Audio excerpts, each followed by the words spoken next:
Hello everyone and welcome to another video. Now this is the GTX TITAN Black from Nvidia.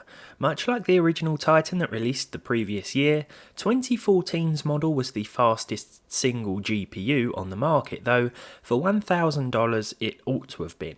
Whereas the original Titan traded blows with the GTX 690 and HD 7990, two dual GPU cards that were not only cheaper than the Titan but also faster in a lot of instances, this one was comparable to the 780 Ti, though it had double the VRam and double precision enabled.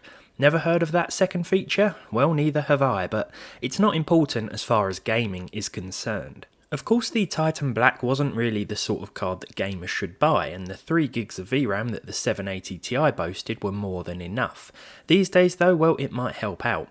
The problem with the Titan Black is that it still costs more than a 780 Ti even on the used market. However, it still sells because of that iconic Titan branding, and it will probably do a bit better even if 60 FPS is probably going to be more of a hope than a reality. Let's talk about what gave the Titan Black more performance over the original. For a start, it had more cores, 2,880 up from the 2,668 inside the first model.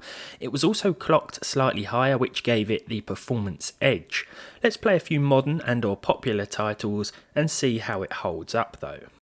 So, first of all, we have Call of Duty Warzone. Now, the footage here was taken from an offline, I guess you could call it bot match, but the benchmark figures were taken from combining the results of 3 games. Now, the average came back at just over 60 with normal settings, however SMAA was enabled.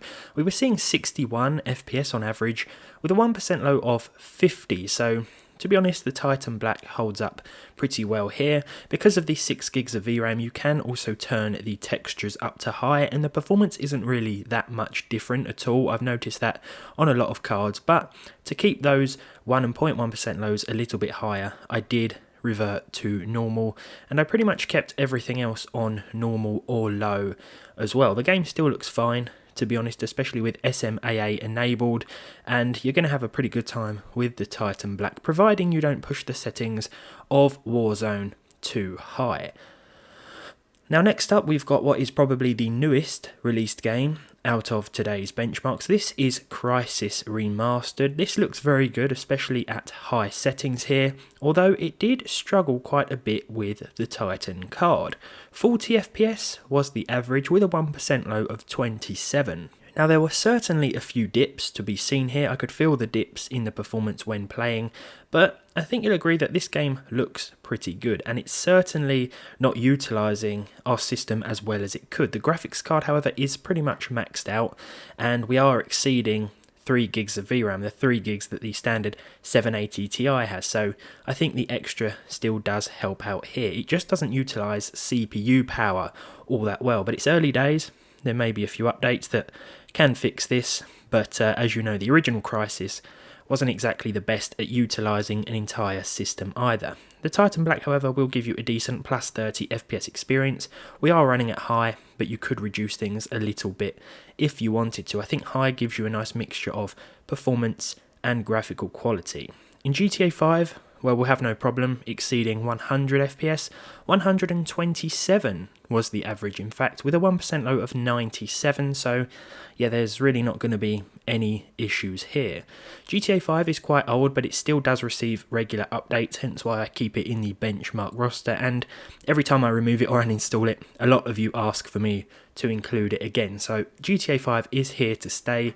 I'm sure it will receive some more updates as well. I'm not sure graphics wise, you know, when it comes to those next gen consoles, whether the PC version will be updated in any way, but for now, at the time of this video, it runs with well over 100 frames per second on the Titan Black.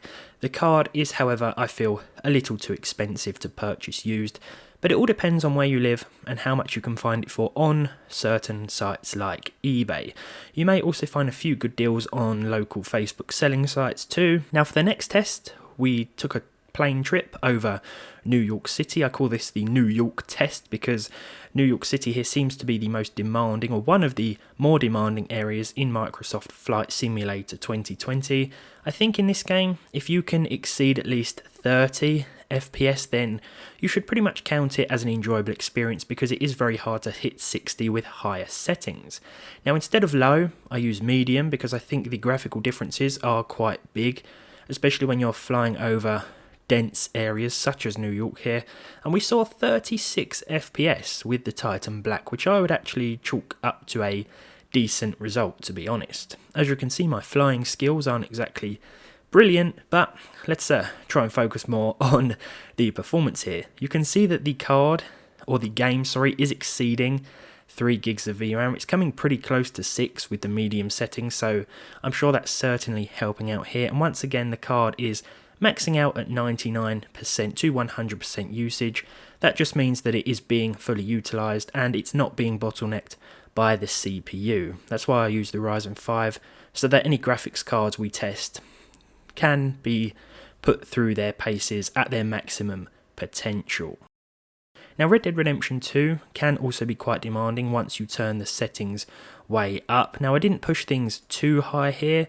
I think we were at about medium with the ultra textures. Again, we can use the ultra textures because of the extra memory buffer here, and we saw about 39 frames per second on average.